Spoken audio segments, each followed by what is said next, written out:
Listen, sometimes you spend so much time wondering whether someone cares that you miss the very moment they finally realize it themselves. That's how it works with avoidant people. They don't wake up one day and suddenly become emotionally fluent. They feel something and they fight it. They never intended to fall for you. It wasn't part of their plan, and yet you're still there. In every quiet moment, in every late night scroll, your name shows up in their thoughts like a notification they can't swipe away. And here's the truth. The moment they realize, you're always on my mind, is the moment they realize they're not in control of how deeply they care. It scares them, but it also wakes them up. They start replaying conversations. They think about what you said. They remember how you made them feel. They start to see that all the ignoring, all the distance, didn't change a single thing. The thoughts of you never actually stopped. And that's powerful, because when someone who avoids emotions finally sees that their mind keeps coming back to you, they don't just recognize your value, they recognize their own truth. So if this is your situation, don't chase. Don't over-explain. Don't prove anything. Let them sit with that realization. Let them discover, on their own, that no matter how hard they distance themselves, you're still there, in their mind, in their heart, in their quietest moments. That's not obsession. That's clarity. Avoidant individuals don't wake up one day and easily admit their emotions. In fact, one of the defining characteristics of avoidant behavior is their constant resistance to vulnerability. They believe that feeling something deeply means losing control, and losing control terrifies them. So when emotions begin to surface, especially emotions tied to another person, their immediate reaction is to suppress, distract, or detach. They often convince themselves that if they create distance, the feeling will automatically fade. But it never fully disappears. It simply goes underground. They spend time rationalizing their choices. They build arguments in their mind about why getting close is a bad idea. They remind themselves of how independence keeps them safe or how needing someone means risking rejection. That internal narrative becomes a defense mechanism. Each time they feel a spark of connection, they push it away with logic. They tell themselves that feelings can't be trusted, that relationships create complications, that the safest thing to do is to pull back and focus on themselves. But what they don't realize at first is that resisting something doesn't mean erasing it. It just means delaying it. Because no matter how determined they are to avoid vulnerability, the mind still remembers. It remembers the tone of your voice when you encourage them. It remembers your presence during their small victories or quiet struggles. It remembers how you showed up without demanding anything in return. So the resistance continues, sometimes for weeks, sometimes for months. They adopt routines with the intention of distraction. They stay busy. They work more, scroll more, hang out with everyone but you. Yet in the middle of that distraction, the thought of you still breaks through. At first it's quick, a memory triggered by a random song or a familiar phrase. Then it becomes more frequent. A reminder during the afternoon. A flash of your face before they fall asleep. They feel uncomfortable acknowledging it, so they try to push it back down. But that's the turning point. Because the more they resist, the stronger the realization becomes. Avoidants don't like being emotionally cornered. But that's exactly what happens. They eventually can't deny that their thoughts are anchored to you. And this is why the resistance is so important. It's not just them fighting the emotion, it's them testing how real it is. An avoidant doesn't trust feelings that are weak or temporary. If the emotion can be ignored, they will dismiss it. If the emotion survives the distance and the silence, they begin to accept that it might actually be real. So what looks like indifference is actually a long internal process, a battle, a quiet evaluation happening behind the scenes. It's uncomfortable for them to admit they care. It challenges everything they've come to believe about protecting themselves. And yet, once the resistance starts to weaken, the truth starts to win. The thought that they might actually value someone deeply becomes harder to run from. The realization that you stayed in their heart despite every attempt to push you out becomes undeniable. When an avoidant starts to distance themselves, they genuinely believe space will solve everything. They assume that putting physical and emotional distance between themselves and the person they care about will reduce the intensity of what they're feeling. They tell themselves that a little silence will help them reset, that stepping back will protect them from getting overwhelmed. So they become quiet. They retreat into their routine. They may even convince themselves that they don't miss anything or anyone, because emotionally withdrawing has become their default response. But here's the thing, distance does nothing to disconnect them from what's real. It doesn't erase their thoughts. It doesn't delete emotional memories. It only removes the external stimulus while the internal reminder continues to grow. Thoughts of you start showing up in the most unexpected places. A random ad reminds them of a conversation you two had. A stranger's laugh sounds like yours for a second and immediately pulls them back to a moment you shared. These little fragments begin to feel like interruptions, intrusive reminders that no amount of avoidance can fully eliminate. Even though they're not physically with you, the emotional aspect of the connection keeps activating inside their mind. And that's when it starts to bother them, because they realize the thoughts are not occasional or fleeting. They show up consistently, almost rhythmically, as if their mind is trying to prove a point they're not ready to accept. The more they try to push the thoughts away, the more intense they become. Why? Because avoidance isn't about lack of emotion. It's about discomfort with the size of the emotion. The distance they create is not an indicator that they don't care. It's often proof that they care more than they want to admit. Their inner dialogue slowly changes from, I need space so I can forget, to, why can't I stop thinking about this? And that shift is incredibly important. It means the connection has moved from being situational to being internalized. They can go through their entire day without a single reminder in the outside world, and yet their brain still circles back to you. This is how avoidants begin to confront their own feelings. They don't realize how deep it goes until even distance becomes ineffective. They test it, they try to distract themselves with work, hobbies, and other people. They convince themselves that it isn't that serious, until they're lying in bed staring at the ceiling, realizing the only thing on their mind is you. That's the moment they understand nothing has actually changed. The absence didn't reset their emotions. The silence didn't make them forget. It just gave them time and space to recognize how much you've actually become a part of their inner world. So the very thing they thought would weaken their connection ends up strengthening it. The consistency of those thoughts is what finally forces them to accept that the connection is real. Because if it wasn't, it would have faded during the distance. The fact that it didn't fade, that it actually grew louder, becomes undeniable evidence. It's not resistance anymore. It becomes recognition.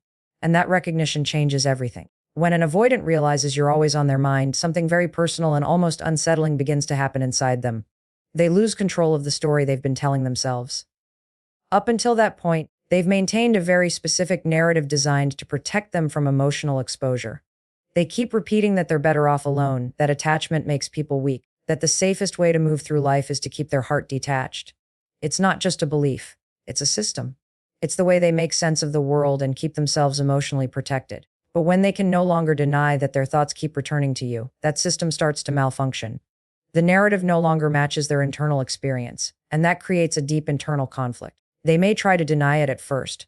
They'll tell themselves, it's just a phase, or I'm just feeling nostalgic. They'll tell themselves they're only thinking about you because they're bored or lonely. They try to minimize it, but the truth keeps breaking through. Those thoughts are not passive or random. They're emotional markers that keep showing up because you have made an impact. And when they realize they've lost control over how much they care, they start to panic a little. Not because they don't want the feeling, but because the feeling arrived without their permission. It didn't ask for acceptance, it just stayed. That loss of control scares them because it exposes something important. Their emotions are stronger than their defenses.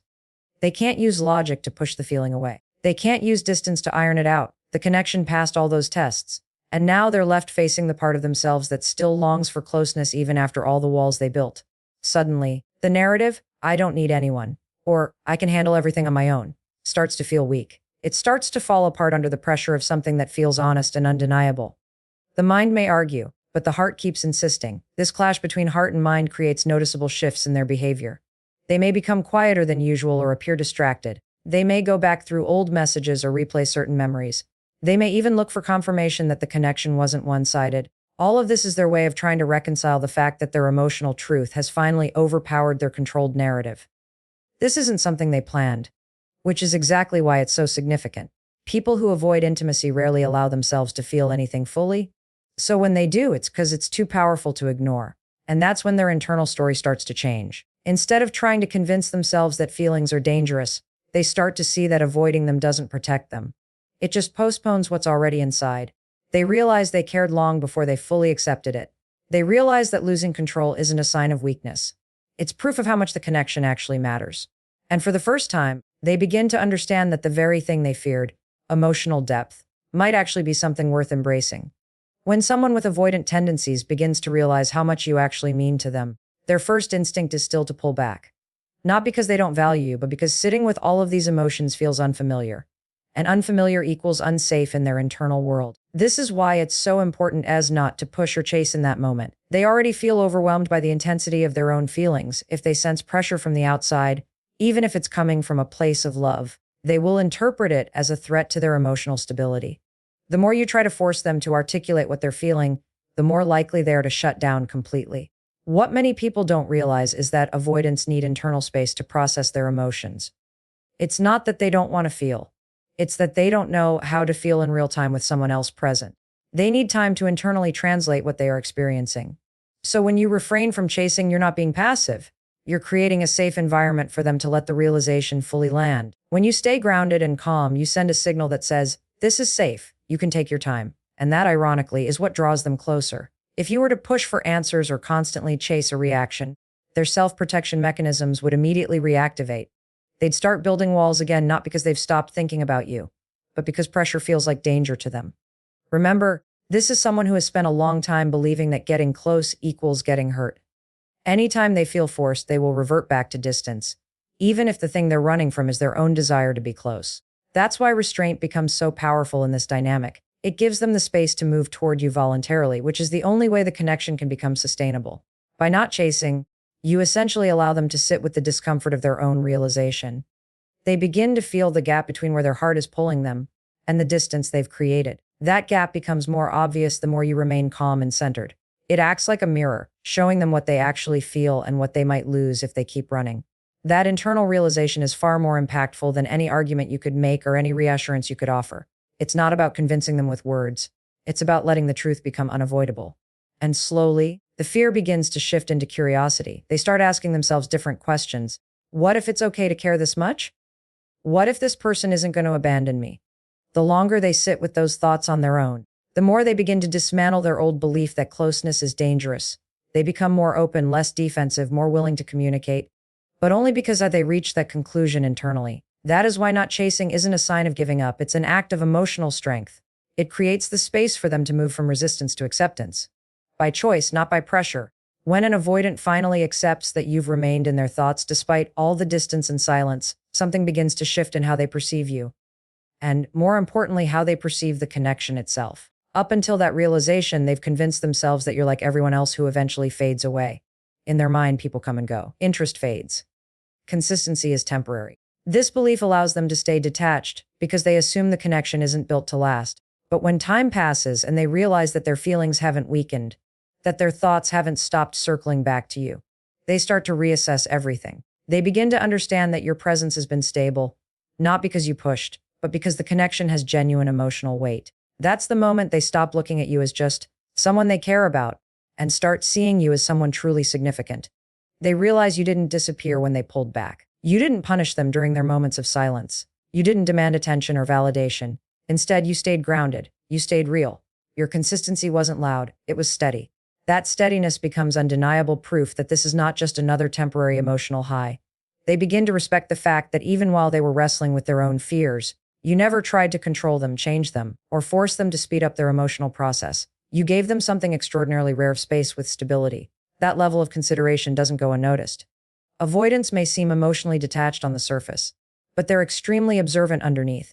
They replay moments. They remember how you responded to their silence. They notice that your energy didn't become desperate or chaotic just because they needed time. And that creates something powerful inside them: trust. Not the surface level kind of trust that's based on words or promises, but a deeper trust built on experience. They recognize that you have been emotionally reliable even when it wasn't convenient. That's not something they feel often. That's not something they can easily brush off. With that recognition comes a different kind of appreciation. It's no longer just, I care about you. It becomes, I value you because you cared about me even when I didn't make it easy. That realization is transformative for an avoidant because it directly challenges their long-held belief that closeness leads to pain. You've demonstrated the opposite. That closeness can exist without chaos, that feelings don't have to be rushed, that connection can be steady. For someone who has spent so long preparing for people to leave, this is an emotional turning point. As a result, they begin showing up differently. Maybe they initiate conversations more. Maybe they start sharing thoughts they used to keep to themselves. Maybe they simply become more consistent in their presence.